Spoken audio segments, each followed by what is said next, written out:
Welcome to public TV news. బులెటిన్ల ముందుగా headlines. Sunitha Lakshma Reddy మీద చేసిన అనుచిత వ్యాఖ్యలు విత్డ్రా చేసుకున్న స్పీకర్.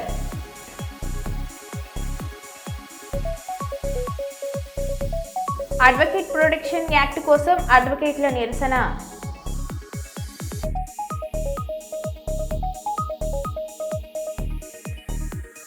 ఎస్ఎల్బీసీ ప్రమాదం సహాయక చర్యల పురోగతిపై అసెంబ్లీ కమిటీ హాలులో ముఖ్యమంత్రి రేవంత్ రెడ్డి సమీక్ష.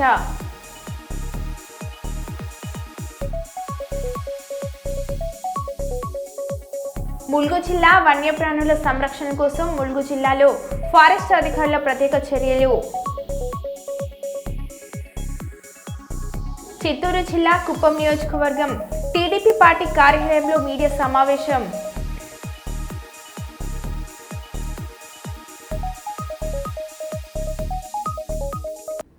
ఇక వివరాలకు వెళ్తే, వన్యప్రాణుల సంరక్షణ కోసం ములుగు జిల్లాలో ఫారెస్ట్ అధికారులు ప్రత్యేక చర్యలు.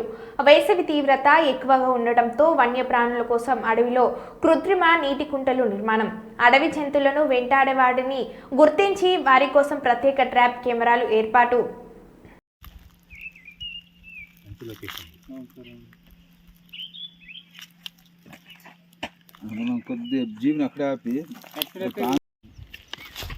ఎఫెక్ట్ కూడా మంచి లైటింగ్ మంచిగా వస్తుంది సార్. వెదర్ మంచిగా చేంజ్ అయింది కదా, లైటింగ్ మంచిగా వస్తుంది. బోర్డు తీసుకుని ఇది మన ప్లాన్ దీనికి పెట్టడం వల్ల బెటర్. అక్కడ నెక్స్ట్ పిట్టలు కూడా గూడు కట్టేది, పిట్టల గూళ్ళు ఇవన్నీ మొత్తం కూడా వాటికి నెక్స్ట్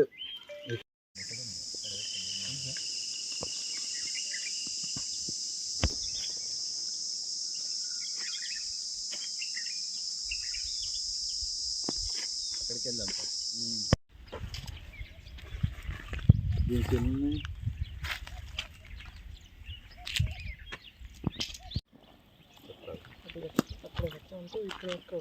ఆ చెట్టు గడితే మంచిగా ఉంటుంది. గా చెట్టు గట్టి హెట్లో గట్టి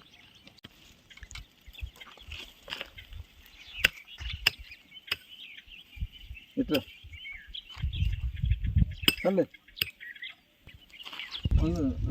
ఇప్పుడు రాదు, క్లాస్ రాదు, ఇప్పుడు పడుతూనే ఉంటుంది, ఇప్పుడు పడుతూనే ఉంటుంది.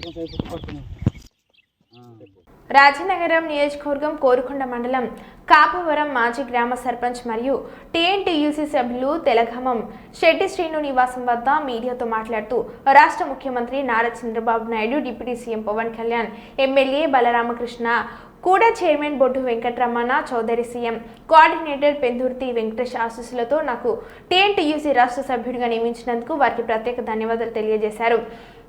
తనకిచ్చిన పదవి తనకు బాధ్యతగా పనిచేస్తానని తెలియజేస్తూ తెలుగుదేశం పార్టీకి, రాష్ట్ర ప్రజలకు వెంకటేశ్వర స్వామి ఆశీస్సులు ఉండాలని కోరారు. అదేవిధంగా టీఎన్టీయూసీ చైర్మన్ కి కూడా ప్రత్యేక ధన్యవాదాలు తెలిపారు.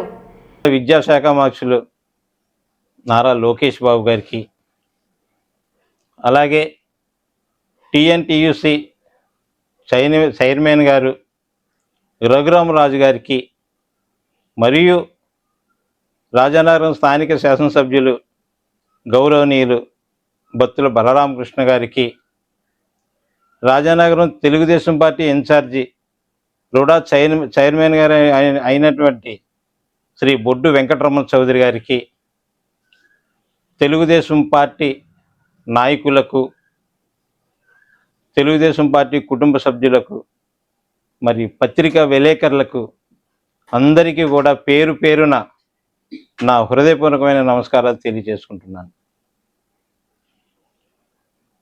మరి టీఎన్టీయూసీ స్టేట్ డైరెక్టర్గా నాకు ఒక పదవి ఇచ్చారనేసి అందరూ అనుకుంటున్నారు. నేనైతే అది పదవి నేను అనుకుంటలేదు, ఒక బాధ్యతగా నాకు అది అప్పచెప్పారు. ఖచ్చితంగా నాకు ఎంతో నమ్మకంతో, అంటే ఒక గ్రామస్థాయి నాయకుడు నేను, మరి స్టేట్ లెవెల్లో నాకు అవకాశం కల్పించారంటే వాళ్ళ నమ్మకాన్ని ఒమ్ము చేయకుండా ఏ విధంగా అయితే చేయాలనేసి ఖచ్చితంగా అలా చేసి నాకు ఎవరైతే సహకరించారో వాళ్ళందరి మనసులో కూడా గెలుచుకుంటాననేసి ఈ సందర్భంగా మీకు నేను తెలియజేసుకుంటున్నాను. చాలామంది అంటూ ఉంటారు, తెలంచేటి శ్రీని వెనకాల ఏముంది, తెలంచేటి శ్రీని ముందు ఏముంది, పక్కనే ఉందని చాలామంది అంటూ ఉంటారు. ఉంది, నా వెనకాల బలమైందే ఉంది. నా వెనక, నా ముందు, నా అన్ని పక్కల కూడా తెలుగుదేశం పార్టీ ఉంది. తెలుగుదేశం పార్టీ నాయకులు ఉన్నారు, తెలుగుదేశం పార్టీ కుటుంబ సభ్యులు ఉన్నారు. అదే నా బలం, అదే నా బలం. అందుకనే నేను ఎప్పుడు కూడా తెలుగుదేశం పార్టీ అంటే చాలా ఇష్టంగా ఉంటాను, ఇష్టంగా పనిచేస్తాను. ఏదన్నా పని నాయకులు పని చెప్తే అది ఖచ్చితంగా ఏవైతే చెప్పారో అది కూడా తూచా తప్పకుండా ఖచ్చితంగా పని చేసి చూపిస్తాను. అందుకనే నన్ను అధిష్టానం గుర్తించింది. మరి ఈ స్థాయికి నన్ను తీసుకెళ్ళిందంటే నేను నిజంగా చాలా అదృష్టవంతుని అనేసి ఈ సందర్భంగా మీకు నేను తెలియజేసుకుంటున్నాను. ఎందుకంటే తెలుగుదేశం పార్టీ కాపురం గ్రామంలో మా ఇంట్లో పుట్టింది. మొట్టమొదటిసారిగా తెలుగుదేశం పార్టీ జెండా కట్టింది మా నాన్నగారు, జెండా పట్టింది మా నాన్నగారు. అదేవిధంగా ఆయన లేకపోయినప్పటికీ కూడా ఆ జెండాని నా భుజం మీద పెట్టుకుని ఆ రోజు నుంచి ఈ రోజు వరకు తెలుగుదేశం పార్టీ 83లో స్థాపించారు. ఆ రోజు నుంచి ఈ రోజు వరకు 2024-25 జరుగుతూ ఉంది. అప్పటి నుంచి ఇప్పటి వరకు ఒకే పార్టీలో ఒకే మాటగా ఒకే పాటగా ఇప్పటి వరకు అదే విధంగా నేను ముందుకు నడుస్తూ ఉన్నాను. పార్టీలు మారటం కానీ, ఏదన్నా ప్రలోభం పెడితే దానికి లొంగటం కానీ, ఎన్ని కష్టాలు వచ్చినా దాన్ని ఇష్టంగా తీసుకున్నాను, ఎన్ని బాధలు వచ్చినా దాన్ని కూడా ఇష్టంగా తీసుకున్నానే తప్ప పార్టీ అంటే పార్టీ మారటం కానీ, పార్టీ నుంచి విడటం కానీ, పార్టీకి ద్రోహం చేయటం కానీ అటువంటి ఎప్పుడు కూడా నా జీవితంలో చేయలేదు, చేయబోను, చేయను కూడా. ఎందుకంటే నా జీవితం ఉన్నన్నాళ్ళు నాకు ఏ పాపం తెలియదు. ఆకతాయిలు వచ్చి కిటికీ దగ్గర ఎగ్జామ్ రాస్తున్న నన్ను బెదిరించి క్వశ్చన్ పేపర్ ఫోటో తీసుకున్నారు. నల్గొండ జిల్లాలో 10th పేపర్ లీకేజీకి సహకరించిందన్న ఆరోపణలపై కొట్టివేసిన విద్యార్థిని బల్లెం ఝాన్సీ లక్ష్మి క్వశ్చన్ పేపర్ చూపించు లేకుంటే రాయితో కొడతాను అని బెదిరించి క్వశ్చన్ పేపర్ ఫోటో తీసుకున్నారు. ఆ సమయంలో నాకు భయం వేసింది. నాకు ఏం చేయాలో అర్థం కాక క్వశ్చన్ పేపర్ చూపించాను. పక్కన ఉన్నవారు కూడా ఏం కాదులే చూపించు అన్నారు. ఇందులో నా ప్రమేయం ఏమీ లేదు, దయచేసి నన్ను డిబార్ను రద్దు చేయండి అని వేడుకుంటున్న విద్యార్థిని ఝాన్సీ లక్ష్మి. నేను క్లేవర్ స్టూడెంట్ని, నన్ను ఎక్కడ ఎగ్జామ్ రాపించినా నేను రాస్తాను, చూసి రాయవలసిన అవసరం నాకు లేదు. ఎవరో చేసిన దానికి నన్ను బలి చేశారు, దయచేసి ఎగ్జామ్ రాసే అవకాశం మళ్ళీ కల్పించాలని నేను వేడుకుంటున్నా. ఎగ్జామ్ రాయకపోతే నాకు చావే శరణ్యం అని అంటున్న విద్యార్థిని ఝాన్సీ లక్ష్మి మాట్లాడారు. చేయలేదు సార్, నాకు ఆ వ్యక్తి ఎవరో కూడా నాకు తెలియదు, పర్సన్ ఎవరో కూడా తెలియదు అన్న కూడా ఎంత వినకుండా నన్ను పోలీస్ స్టేషన్కి, నన్ను మా ఫాదర్ని ఎగకల్ పోలీస్ స్టేషన్కి కాల్లో తీసుకెళ్ళడం జరిగింది. అక్కడ చాలా క్వశ్చన్స్ అడిగారు, చాలా క్వశ్చన్స్ అడిగారు. నువ్వు నీకు తెలుసా, ఆ పర్సన్ తెలుసా అని తెలియదు సార్, ఎంత చెప్పినా వినలేదు వాళ్ళు. మళ్ళీ 9:30 దాకా నేను అక్కడనే ఉన్నాను. పోలీస్ వాళ్ళు 9:30 దాకా నన్ను మా ఫాదర్ని కూర్చోబెట్టారు. తర్వాత ఒక 10 దాకా 10:30కి నేను మా ఇంటికి వచ్చేసాను. నేను వచ్చిన తర్వాత వాళ్ళు ఏం భరోసా ఇచ్చారంటే, మీరు ఏం కాదు, ఎగ్జామ్స్కి ఏ ప్రాబ్లం ఉండదు, మీరు అన్ని రాసుకోవచ్చు, అన్ని ఎగ్జామ్స్ రాసుకోవచ్చు, జస్ట్ విచారణ కోసం మీరు ఇంటికి పోలీస్ స్టేషన్ తీసుకురావాలని చెప్పారు. విచారణ కోసం ఏం కాదు, ఎగ్జామ్స్ అన్ని రాసుకోవచ్చు అని నాకు మా ఫాదర్కి భరోసా ఇచ్చి పంపించారు. వెళ్ళి మార్నింగ్ నేను హిందీ ఎగ్జామ్ రోజు వెళ్తే సెంటర్లో దిగాలి, నేను నన్ను రూమ్లోకి వెళ్ళగానే నా రూమ్ నెంబర్ పట్టుకుని నన్ను ఒక రూమ్లో తీసుకెళ్ళి నా రూమ్ నెంబర్ నన్ను డీబార్ చేసి పడేసారు. ఒక వైట్ పేపర్ మీద బలవంతంగా ఫోర్స్ఫుల్గా. నా పేరెంట్స్ లేరు, నా గడియన్ లేరు, ఎవ్వరు లేరు. అప్పుడు నాతో సంతకం పెట్టించుకున్నారు. ఆ తర్వాత నన్ను ఇంటికి వచ్చి డ్రాప్ చేశారు వాళ్ళే.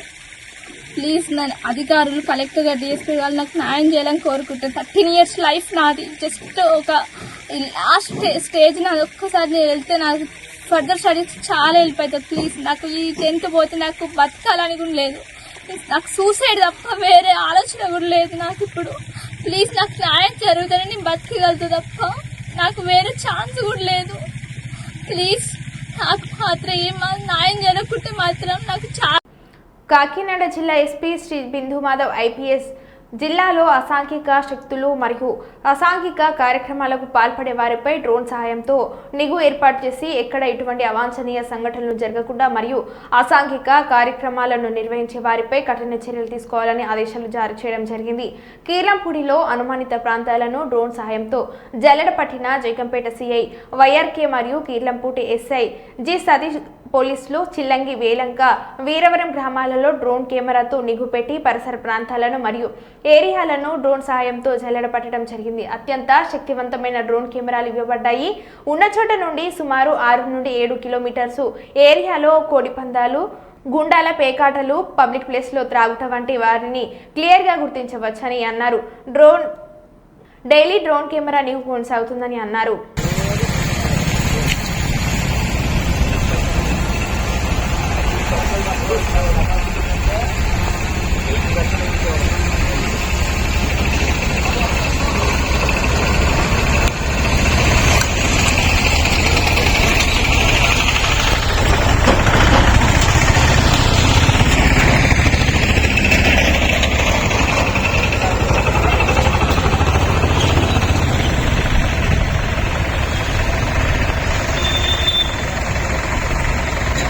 తెలంగాణ రాష్ట్రంలోని ఉమ్మడి కరీంనగర్ జిల్లా స్థానిక సంస్థల ఎమ్మెల్సీ ఎల్ రమణ జగిత్యాలలోని తన క్యాంపు కార్యాలయంలో మీడియా సమావేశాన్ని ఏర్పాటు చేసి తన చేతుల మీదుగా సీఎం సహాయ నిధి చెక్కుల పంపిణీ కార్యక్రమాన్ని నిర్వహించారు. ఇటీ కార్యక్రమంలో జగిత్యాల జిల్లా మాజీ జెడ్పీ చైర్మన్ శ్రీమతి దావ వసంత, బీఆర్ఎస్ సీనియర్ నాయకులు సాగర్ రావు, గట్టు సతీష్, ఆనందరావు, ఒల్లం మల్లేశం, రాము, దయాల మల్లారెడ్డి తదితరులు పాల్గొన్నారు.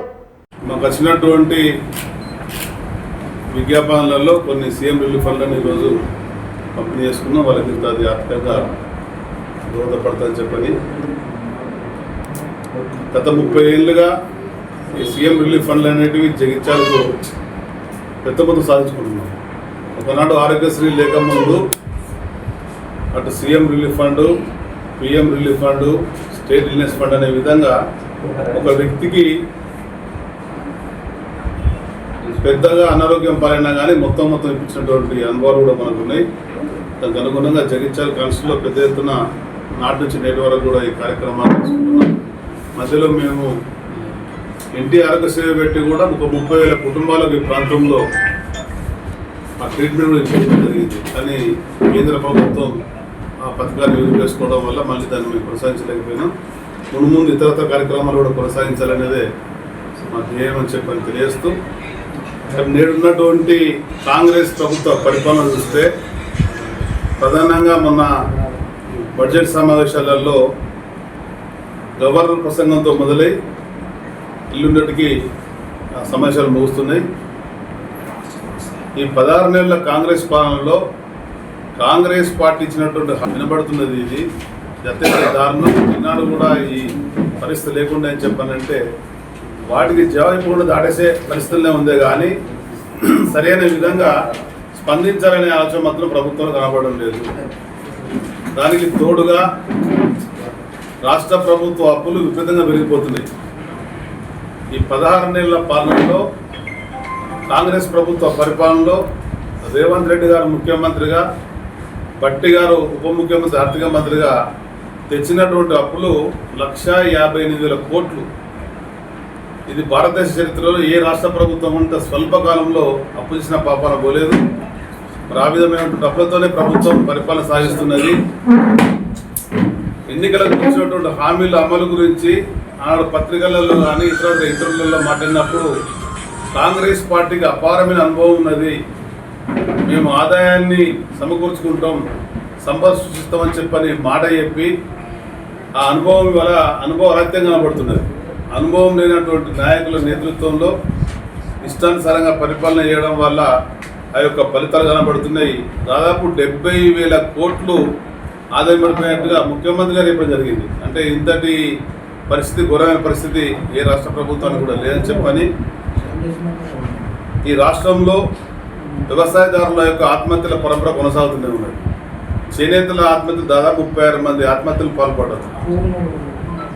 2 లక్షల రుణమాఫీ చేస్తానని చెప్పని కేవలం 25 లక్షల మందికి వేసినట్టుగానే చెప్తున్నారు.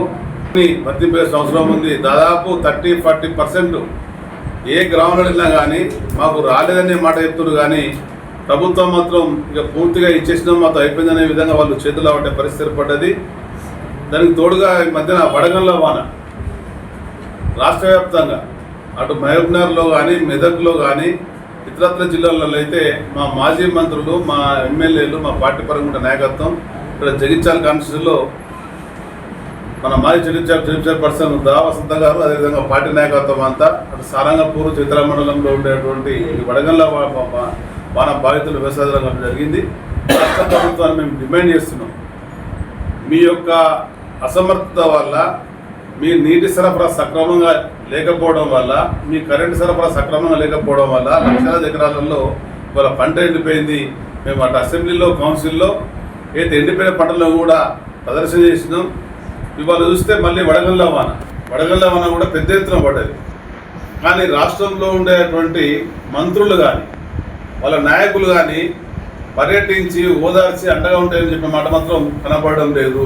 అక్కడ ఇక్కడ కాస్త కూస్త కొందరు తిరుగుతున్నారే కానీ రాష్ట్రం అంతా మాత్రం వాళ్ళు తిన్న పాపన పోలేదు. నిన్న చూసినాం, నల్గొండ జిల్లాలో ఒక ప్రైవేట్ ఫంక్షన్ కాంగ్రెస్ పార్టీ నాయకులు అయితే హెలికాప్టర్లో వేరు.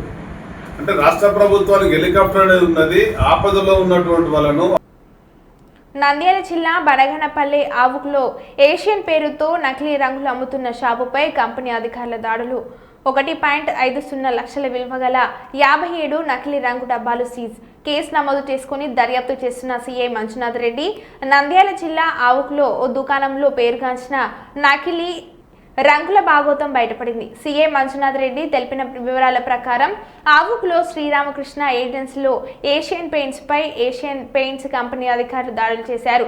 రంగుల విషయంలో పేరు మోసిన ఏషియన్ కంపెనీ రంగులు నకిలీవని విక్రయిస్తున్నారని సమాచారం. సదరు ఏజెన్సీపై అనుమానం రావడంతో ఏషియన్ కంపెనీకి చెందిన ప్రతినిధులు ఆవుకు ఎస్ఐ రాజారెడ్డితో కలిసి సోదాలు నిర్వహించారు. కంపెనీ ప్రతినిధుల మేరకు పూర్తి స్థాయిలో విచారణ చేస్తున్నట్లు సీఐ మంజునాథ్ రెడ్డి తెలిపారు. దీంతో నకిలీ రంగుల ఎక్కడ నుండి సేల్స్ అయినవి దర్యాప్తు చేస్తున్నట్లు సీఐ వెల్లడించారు.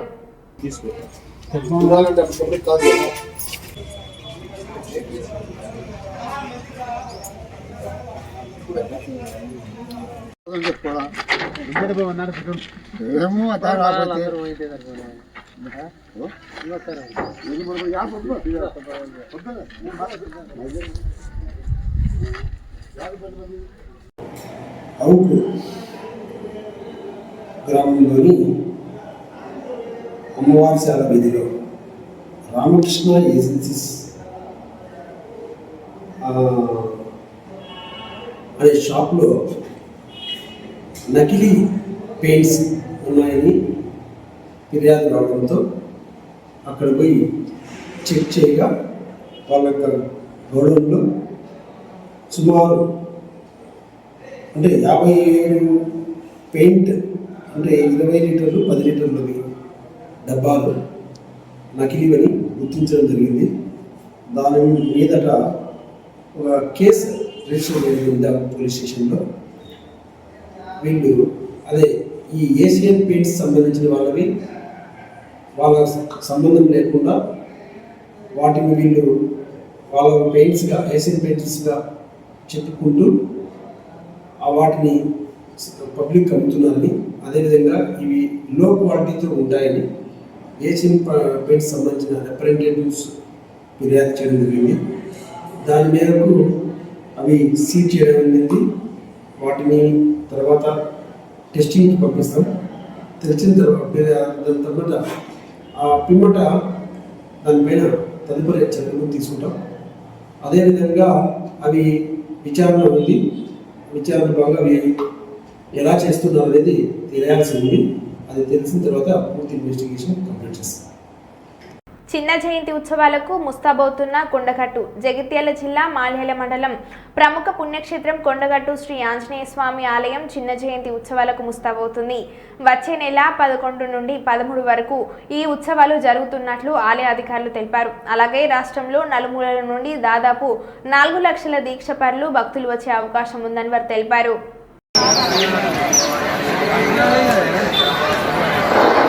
Halo.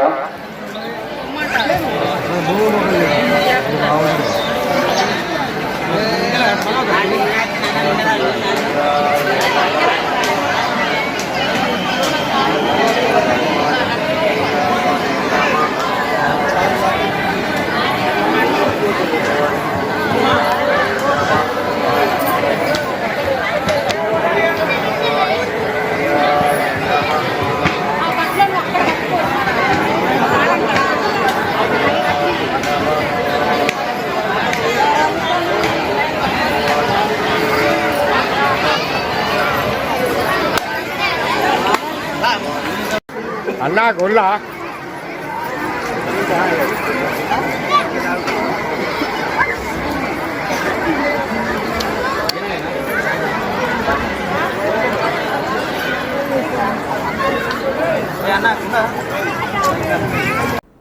నంద్యాల జిల్లా ఆవుకులో క్షుద్ర పూజలు కలకలం రేపుతున్నాయి.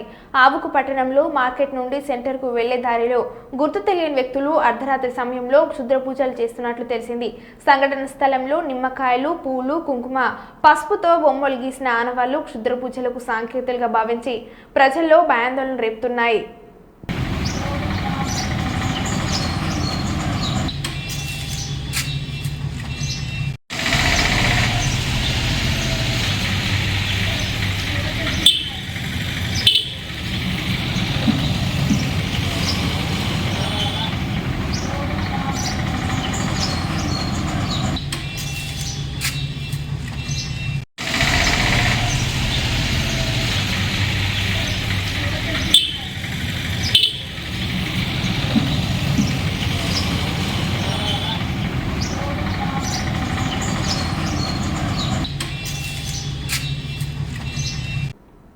నంద్యాల జిల్లా బనగనపల్లె పట్టణంలోని ప్రభుత్వ డిగ్రీ కళాశాలలో స్లాబ్ బెంచ్లు ఉట్టిపడడం వల్ల త్రుటిలో ప్రమాదం తప్పింది. కళాశాల సమయానికి విద్యార్థులు తరగతి గదులు లోపలికి వెళ్లే సమయంలో ఒక్కసారిగా పైకప్పు ఊడిపడడంతో విద్యార్థులు భయాందోళనకి గురయ్యారు. కళాశాల తరగతి గదులు శిథిల వ్యవస్థకు రావడంతో ఎప్పుడు ఏం జరుగుతుందని విద్యార్థులు, తల్లిదండ్రులు ఆవేదన గురవుతున్నారు.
నాంపల్లి కోర్ట్ బార్ అసోసియేషన్ అధ్యక్షులు రాజవర్ధన్ రెడ్డి, మాజీ అధ్యక్షులు ప్రభాకర్ రెడ్డి, మాజీ ఉపాధ్యక్షులు గంప వెంకటేష్, మాజీ సంయుక్త కార్యదర్శి జక్కుల లక్ష్మణ్లతో పాటు మరో 10 మంది న్యాయవాదులను అరెస్ట్ చేసిన పోలీసులు. ఈరోజు Nampally criminal court bar association అధ్యక్షులు రాజవర్ధన్ రెడ్డి సార్ ఆధ్వర్యంలో అడ్వకేట్ ప్రొటెక్షన్ యాక్ట్ కోసం అసెంబ్లీని ముట్టడించడం జరిగింది. ఇజ్రాయిల్ గారిని హత్య చేసిన కారణంగా, అంటే అడ్వకేట్లకి రక్షణ లేదు ఈ తెలంగాణలో, దానికి సంబంధించి అసెంబ్లీ సమావేశాలు జరుగుతున్న సందర్భంలో ఇమీడియట్గా అసెంబ్లీ సమావేశంలో అడ్వకేట్ ప్రొటెక్షన్ బిల్లు పెట్టాలని రాజవర్ధన్ రెడ్డి గారి ఆధ్వర్యంలో ఈరోజు అసెంబ్లీ ముట్టడించిన సందర్భంలో నాంపల్లి క్రిమినల్ కోర్టుకు సంబంధించిన దాదాపు 50 నుంచి 100 మంది న్యాయవాదుల అక్రమ అరెస్టుని న్యాయవాదులు అందరం ఖండిస్తున్నాం. తెలంగాణ వ్యాప్తంగా ఉన్న ప్రతి న్యాయవాది అరెస్టు ఖండించాలి. ఈ అసెంబ్లీ సమావేశాలలో అడ్వకేట్ ప్రొటెక్షన్ యాక్ట్ పెట్టాలని మేము డిమాండ్ చేస్తున్నాం.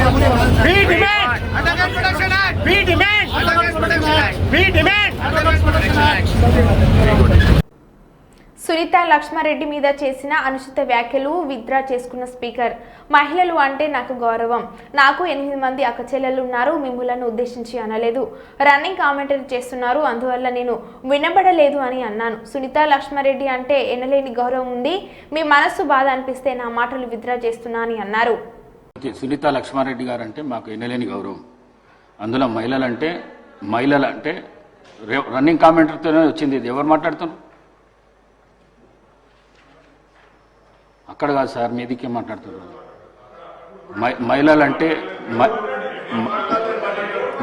మహిళలంటే ఎనలేని గౌరవం నాకు 8 మంది సిస్టర్స్ ఉన్నారు.